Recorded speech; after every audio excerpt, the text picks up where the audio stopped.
We kind of talked about this already a little bit. Jaylen Brown and Jayson Tatum can't coexist. Man, listen.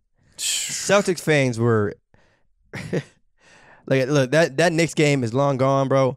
But there are a lot of Celtics fans that were extremely frustrated with this pairing, this duo, and are on the verge of giving up. Fans, not me, y'all, but fans.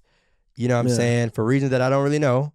And what? Don't show Boston suspect. So that's 2, yeah. So what? 390 Boston suspect? Yeah, talk about the Celtics.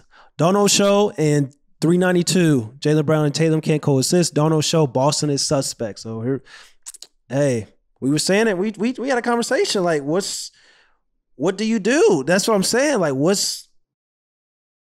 it's so funny. Like, you talk about how I allow recency bias to affect my judgment.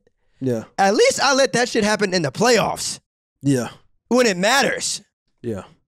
Folks is going crazy 3 games. Over 3 damn games. Yeah. Suspect. What was the first one they said? Jaylen Brown and Tatum can't coexist. Can't coexist. It's crazy. Hey, we just saw the Philadelphia Sixers with Ben Simmons and Joel Embiid, the #1 seed, and they coexist. And that's an awkward pairing. You know what I'm saying? I mean, you know how people would battle that and push back would be is, you know, those guys are 2 wings, JT and JB. So that's what, if I had to guess that someone would say, you know, if they could work, you know, but and one of the, you know, Embiid being an MVP caliber player. But listen, it's 3 games. I know Boston fans are used to, you know, winning championships and stuff, but same time, I don't know why Boston. We got to stop that narrative too. Sorry, Boston fans. That whole Boston fans are used to winning championships. Y'all won in 2008, and that was suspect. You know, like after that, it was a long, long time. Like Boston fans, we got to stop. Like the Boston, they won a lot of them titles back when we was even born. Like people loved it. They not the Lakers. Sounds like they're not the Lakers. This is a basketball podcast. This is a basketball. This is a basketball podcast. Oh man, I'm sorry. But even it sounds like Cowboys fans. But even I won't let that slide. But even then, though, I'm just saying, like it's when people talk about like the greatest like Boston Celtics. I don't, you know. They won a lot of race. Yeah, like, the greatest franchise ever. Stop the hell down. Stop the cap. Calm down. Stop the cap. But for Jaylen Brown and Jayson Tatum, I think they're going to be fine. I think the Boston Celtics just aren't that good. They're just okay. That's the problem. Like, if Jaylen Brown and Jayson and Tatum don't go off every game, then what? You know what I'm saying? It's not rocket science, right? Is it like it's not rocket science?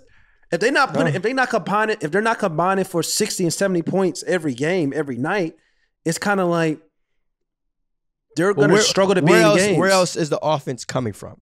That's what I'm saying. That's the $1 million question. That's a problem. Marcus Smart can't be your third best offensive scorer on that team. I'm sorry. And you know, sometimes it works when you have like a very, very strong duo. Like, you know, after. And I'm not comparing them, people, just for the record, right? But like after Kobe and Shaq, who was the Lakers' third best scorer?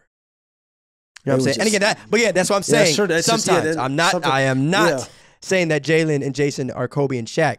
But this idea of saying that like a duo, you know what I'm saying, doesn't work.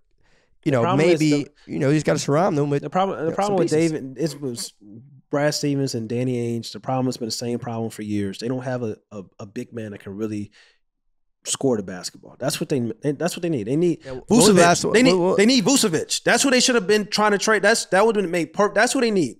They need a 20 and 10 big hybrid big, whatever you want to call them. That's what they need. They need a player like of that caliber because they got the wings. Then they need a big. They need a guard that can. Like Lonzo Ball would have been a perfect fit for the Boston Celtics. A guard that can facilitate offense, get Jaylen Brown, get Jayson Tatum, easy shots. Because let me tell you something. Dennis Schroeder, I watched a couple of the Boston Celtics games. Dennis Schroeder is out there for his. He's out there. He looking off Tatum. He looking off Brown. He's out there for his. He's trying to secure that bag. So get that bag, brother. But it may be scary. Let me ask you something. You know, you mentioned Chicago, right? Which wing duo would you rather have?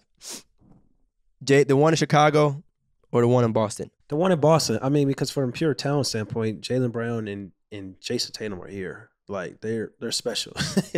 They're the best wing tandem in the NBA right now. Like regardless of what's going on with people that say they can't coexist, it don't matter. You got those two studs, you just figure it out. And like I said, we got to stop looking at Jaylen Brown and Jayson Tatum. We got to start looking at, damn, what is the organization really doing? Like we got to start looking at these guys, because it's like you got them two talented studs.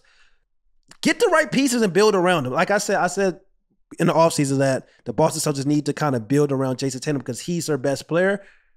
I still believe that. It's so. But at the same time, it's just like, if you got two wing players, doesn't it make sense to find a point guard that can create like easier looks for them instead of them got to create, isolation all on their own? Like that doesn't make sense to me. Like I just don't understand.